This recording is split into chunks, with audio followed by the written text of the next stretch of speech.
রাসূল করিম সাল্লাল্লাহু তাআলা আলাইহি ওয়াসাল্লাম ইরশাদ করেন, কোন মানুষ যদি ফজরের পরে আর মাগরিবের পরে সাইয়্যিদুল ইস্তিগফার পড়ে, সাইয়্যিদুল ইস্তিগফার, আল্লাহর নবী বলেন এই দিন এই রাতে সে মরবে না, এই দিনে আর এই রাতে সে মরবে না, ইল্লা তবে যদি মরে ফাইন্নাহু মিন আহলিল জান্নাহ, সে নিশ্চিতভাবে জান্নাতে।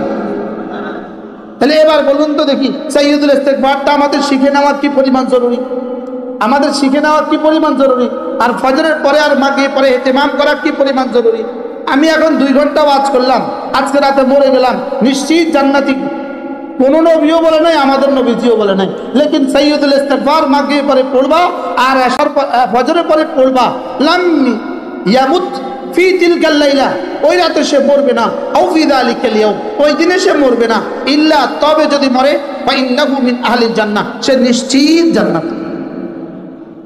রাওয়াহুল বুখারী বাবু সাইয়্যিদুল ইস্তিগফার।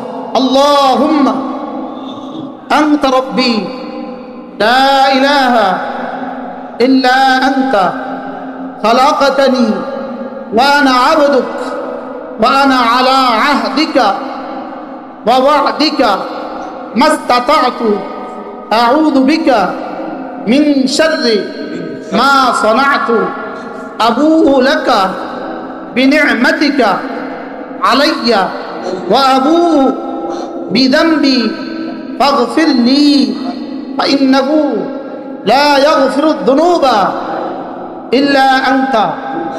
যান, হাসতে হাসতে বাড়ি চলে যান, আজকে রাতে যদি মরেন সব জান্নাত।